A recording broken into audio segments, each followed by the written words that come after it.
আলহামদুলিল্লাহ।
বিভাগের কাছে হস্তান্তর করা হয়েছে বলে জানান তিনি। র্যাব কর্মকর্তারা বলেন, কবির স্বেচ্ছাসেবক লীগের আদাবর থানার ১০০ নম্বর ওয়ার্ড যুগ্ম আহ্বায়ক। তার বিরুদ্ধে ডাকাতি, মাদক, অস্ত্র ও কিশোর গ্যাং নেতৃত্ব দেওয়ার অভিযোগ রয়েছে। তার গ্রামের বাড়ি পটুয়াখালী জেলায়, কিন্তু থাকতেন রাজধানীর আদাবরে। তার পিতার নাম প্রয়াত মোজাফফর। র্যাব কর্মকর্তা নাইম বলেন, ভোর ৫টার দিকে বক্তাবলী এলাকা থেকে তাকে গ্রেফতার করা হয়। পরে টানা তাকে জিজ্ঞাসাবাদ করা হয়। কবির সহ র্যাব ৫ জনকে গ্রেপ্তার করেছে। এর আগে হাদিকে গুলির সময় যে মোটরসাইকেল ব্যবহার করা হয়েছিল সেটির মালিক আব্দুল হান্নানকে প্রথম আটক করে। পরে তাকে পুলিশে হস্তান্তরের পর ৫৪ ধারায় গ্রেপ্তার দেখানো হয়। এরপর সন্দেহভাজন ফয়সাল করিম মাসুদের স্ত্রী শাহেদা পারভিন সামিয়া, শ্যালক ওয়াহিদ আহমেদ শিপু ও গার্লফ্রেন্ড মারিয়া আক্তার লিমাকে গ্রেপ্তার করে র্যাব। এছাড়া হাদিকে গুলিবর্ষণকারীদের পালানো ঠেকাতে সীমান্তে কঠোর নজরদারির মধ্যে শেরপুরের নালিতাবাড়ি এলাকা থেকে ২ জনকে গ্রেপ্তারের তথ্য দিয়েছিল ঢাকা মহানগর গোয়েন্দা পুলিশ। শুক্রবার ঢাকার বিজয়নগর এলাকায় গুলিবিদ্ধ হন জুলাই অভ্যুত্থান ও আওয়ামী লীগ নিষিদ্ধের আন্দোলনের মধ্য দিয়ে পরিচিতি পাওয়া হাদি। ত্রয়োদশ সংসদ নির্বাচনে ঢাকা ৮ আসন থেকে স্বতন্ত্র প্রার্থী হওয়ার ঘোষণা দিয়েছিলেন তিনি। গত শুক্রবার গণসংযোগের জন্য বিজয়নগর এলাকায় গিয়ে তিনি আক্রান্ত হন। চলন্ত রিকশায় থাকা অবস্থায় তাকে গুলি করেন চলন্ত মোটরসাইকেলের পেছনে বসে থাকা আততায়ী। গুলিটি লাগে হাদির মাথায়। গুরুতর আহত হাদিকে দ্রুত ঢাকা মেডিকেল কলেজ হাসপাতালে নিয়ে অস্ত্রোপচার করার পর রাতেই তাকে ঢাকার এভারকেয়ার হাসপাতালে নেওয়া হয়। তার অবস্থা অত্যন্ত আশঙ্কাজনক বলে চিকিৎসকরা জানিয়েছেন। সোমবার তাকে এয়ার অ্যাম্বুলেন্সে করে সিঙ্গাপুর দেওয়া হয়েছে। এদিকে যুগান্তর পত্রিকা বলছে, ইনকিলাব মঞ্চের আহ্বায়ক শরীফ ওসমান হাদিকে রিকশায় চলন্ত অবস্থায় গুলি করে পালিয়ে যাওয়া ২ জন ময়মনসিংহ সীমান্ত দিয়ে ভারতে পালিয়ে গেছে।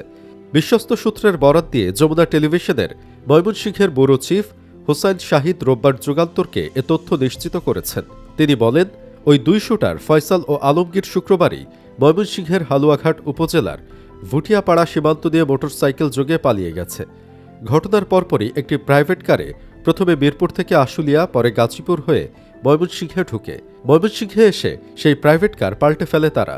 হোসাইন শাহিদ বলেন, তারা অন্য আরেকটি প্রাইভেট কারে উপজেলার ধারাবাজার পেট্রোল পাম্পে পৌঁছায়। সেখান থেকে স্থানীয় একজন ব্যক্তি তাদের মোটরসাইকেল যোগে ভুটিয়াপাড়া সীমান্ত দিয়ে যায়। স্থানীয় ওই ব্যক্তিকে এখনও আটক করতে পারেনি পুলিশ। তবে সেই সীমান্ত এলাকায় অবস্থান করা অন্য যে 2 জন ছিল তাদের আটক করেছে পুলিশ। তাদের কাছ থেকে তথ্য সংগ্রহ করার চেষ্টা করা হচ্ছে। তিনি আরও বলেন, তাদের সীমান্ত পার করে ভারতে পাঠিয়ে দেওয়া হয়, পরে আরেকজন রিসিভ করে দিয়ে যায়। অন্যদিকে ওসমান হাদির ওপর গুলিবর্ষণকারীদের সাথে হাদির নির্বাচনী ক্যাম্পেইনে হাজির থাকা আরও একজনকে চিহ্নিত করা সম্ভব হয়েছে। ইনকিলাব মঞ্চের ফাতিমা তাসনিম ঝুমা 13 ডিসেম্বর তার ফেসবুক প্রোফাইলে একটি ছবি পোস্ট করেন, যেখানে 3 জন ব্যক্তিকে গোল চিহ্নিত করে তিনি আহ্বান জানিয়েছেন এই ব্যক্তিদের খুঁজে বের করতে। ইতোমধ্যে এই ছবির গোল চিহ্নিত 2 ব্যক্তির পরিচয় জানা গেছে, যাদের মধ্যে একজন হাদির উপর গুলিবর্ষণের মূল সন্দেহভাজন ফয়সাল করিম মাসুদ, অন্যজন তার বাইক চালক আলমগীর হোসেন। তাদের উভয়ের মাঝখানে দাঁড়িয়ে থাকা চাপদাড়ি মুখের ব্যক্তিটির নাম জাকির হোসেন ওরফে জিদ জাকির, যার বাসা রাজধানীর মিরপুর এলাকায়। 2024 সালের অক্টোবর মাসে 12 তারিখ রাজধানীর মোহাম্মদপুর থানায় তার বিরুদ্ধে ডাকাতির মামলা হয়েছিল এবং ওই রাতেই আরও 2 জনের সাথে জিদ জাকিরকে পুলিশ গ্রেফতার করে। এরপর একই মাসের 27 তারিখ গাবতলী থানায় জাকির ও তার সহযোগীদের বিরুদ্ধে আরেকটি ডাকাতির মামলা দায়ের করেন কামাল হোসেন নামক এক ব্যক্তি। অবশ্য এই মামলাটির এজাহার মতে ডাকাতির এই ঘটনাটি ঘটেছিল 6 অক্টোবর তারিখে, তবে মামলা দায়ের করতে দেরি হয়। 13 অক্টোবর 2024 তারিখে ডিএমপির ফেসবুক পেজে একটি পোস্ট করে জাকির হোসেন সহ আরও 2 সহযোগীর ছবি প্রকাশ করা হয়।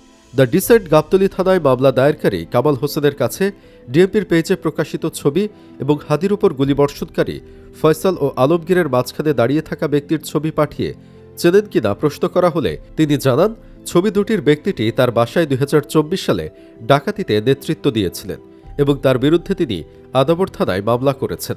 তার নাম জিদ জাকির। কামাল হোসেন বলেন, আমার বাসায় তারা কয়েকজন ডিবি পুলিশ পরিচয় দিয়ে ঢুকে ডাকাতি করেছিল। এরপর মোহাম্মদপুরে আরেক ডাকাতির ঘটনায় তাদেরকে পুলিশ আটক করলে আমাকে ডেকে দেয় পুলিশ এবং তখনই এই জিদ জাকিরকে আমি চিহ্নিত করি। উল্লেখ্য, মামলার এজাহারে জাকিরের নাম লেখা রয়েছে জাকির হোসেন ওরফে জিদ জাকির। তার গ্রামের বাড়ি কুড়িগ্রামের শোলমারিতে। অ্যাডভোকেট ওমর সাদমানির পিটিশনের প্রেক্ষিতে বিচারপতি আতর রহমান ও বিচারপতি আলী রেজার হাইকোর্ট বেঞ্চ গত জুলাই মাসে জাকির হোসেনের জামিন মঞ্জুর করলে ওই মাসেই তিনি কারাগার থেকে বের হন, যদিও তাকে এখন পর্যন্ত গ্রেফতার করা যায়নি। এছাড়াও শরীফ ওসমান হাদিকে গুলিবর্ষণের ঘটনায় ব্যবহৃত অস্ত্রের একটি ম্যাগাজিন উদ্ধার করেছে র্যাব। ঘটনার প্রধান সন্দেহভাজনদের একজনের আত্মীয়র বাসার পাশ থেকে এটি উদ্ধার করা হয়েছে বলে জানিয়েছে বাহিনীর একটি দায়িত্বশীল সূত্র। মঙ্গলবার র্যাবের একটি সূত্র জানায়, হামলার ঘটনায় প্রধান সন্দেহভাজন ফয়সালের বোনের বাসার সংলগ্ন একটি স্থান থেকে ম্যাগাজিনটি উদ্ধার করা হয়। উদ্ধার করা আলামতটি ঘটনার তদন্তে গুরুত্বপূর্ণ অগ্রগতি হিসেবে দেখছে আইনশৃঙ্খলা বাহিনী। সুপ্রিয় দর্শক, আমরা ভিডিওটির শেষ প্রান্তে চলে এসেছি। পরিশেষে সকলের কাছেই অনুরোধ রইবে, আসুন আমরা হাদির জন্য দোয়া করি, আল্লাহ যেন তাকে শেফা দান করেন, আমিন। আপনিও কমেন্ট বক্সে আমিন লিখুন। ভিডিও ভালো লাগলে লাইক দিন এবং শেয়ার করুন, আর অবশ্যই চ্যানেলটি সাবস্ক্রাইব করুন।